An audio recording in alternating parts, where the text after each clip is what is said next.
We all know Baba Sahib Ambedkar needs no introduction. He was one of the greatest founding fathers of modern India, and his contribution is the lasting in the form of the Constitution of India, which, in spite of all turmoils, India's diversity, economic backwardness at the time of its adoption, has not only survived but also prospered and made India today into the fastest growing economy in the world. With tremendous social changes, silent revolution as we say, which has integrated all various sections of society into the mainstream. Today is the 125th birth anniversary of Dr. Ambedkar, and we have gathered today to celebrate that.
दलित का मसीहा, भारत का संविधान निर्माता, Bharat Ratna doctor Bhimrao Ambedkar को 125वां जन्म जयंती.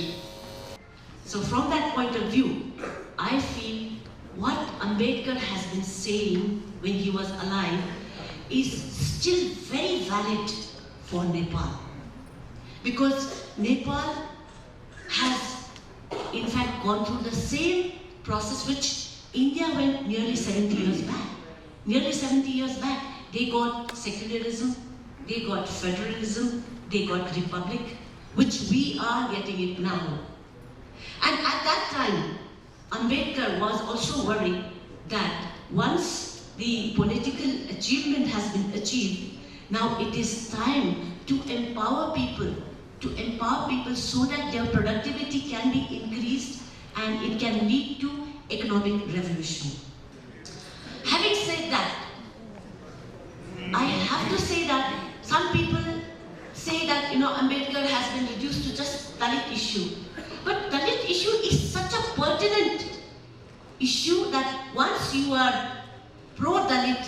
are bound to be pro-women, you are bound to be egalitarian, you are bound to be labor-friendly, which he was.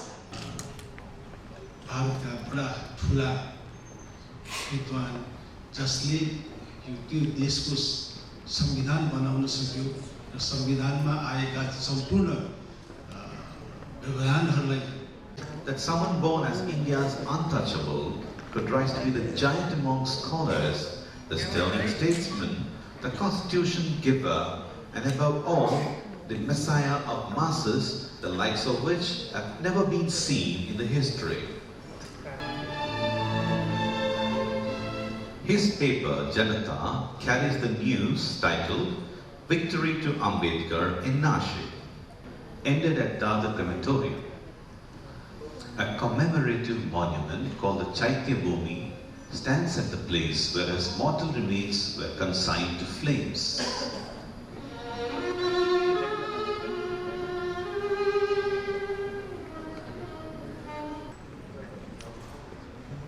मेरा भी सबसे पहला स्मरण जो था बाबा साहेब के बारे में, जैसे कि फिल्म में बताया गया कि भारत के किसी गांव में आप जाइए तो वहाँ एक बस्ट देखने को मिलता है, एक छोटा सा स्टैचू होता है उनके चेस्ट और फेस का, always wearing a blue suit, and this was a very strong memory as a child. कहीं भी आप ट्रेन से भी सफर करें, ट्रेन्स जाती हैं, कुछ गांव आते हैं, हर जगह आपको ये मूर्ति मिलती है। तो जैसे कि फिल्म में बताया गया, मुझे लगता है कि दुनिया में और कोई ऐसा शख्स नहीं होगा जिसके इतने सारे स्टैचूज बने हैं, और इससे ये दर्शाता है कि कितने वो लोकप्रिय थे।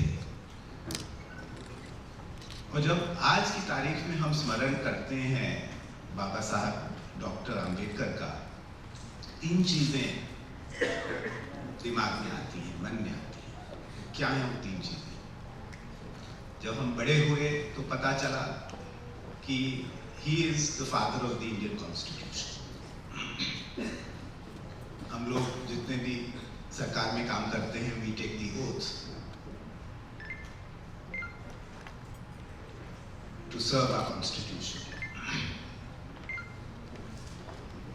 And when I was going through some of his writings, his work in the Constituent Assembly, तब हमें एहसास होता है कि क्या उनका कंट्रीब्यूशन है। उस वक्त जब संविधान बन रहा था, एक हमारा कंट्री भारत अभी आजाद हुआ था, 2-3 साल पहले आजाद हुआ था, और बहुत एक डाइवर्स सोसाइटी थी हमारी। अलग अलग लोग, अलग अलग धर्म, वेशभूषा, संस्कृति, और इसको सबको एक धार में पिरोना, एक संविधान के अंतर्गत उसको समाना, ये कोई छोटी बात नहीं थी। संविधान का निर्माता भीमराव अम्बेडकर, डॉक्टर अम्बेडकर जी को 25वीं जन्म जयंती। पूर्व प्रधानमंत्री एवं नेपाली कांग्रेस का सभापति सम्माननीय श्री बहादुर देउवा जी, पूर्व मंत्री माननीय कुल बहादुर गुरुङ जी, पूर्व मंत्री माननीय हेसला लामी जी, नेपाल का लागि भारतीय राजदूत सम्माननीय रंजीत रे जी, दलित कल्याण का लागि कार्यरत विभिन्न संघ संस्था का प्रतिनिधिहरू, पत्रकार मित्रहरू तथा उपस्थित भइदिएर यस कार्यक्रमको गरिमा बढाउनु हुने सबै अतिथिहरूलाई धेरै धेरै धन्यवाद। On behalf of Embassy of India, Indian Cultural Center and VP Kurala Foundation, I would like to thank each one of you for participating in the celebration of Ambedkar Jayanti with us today.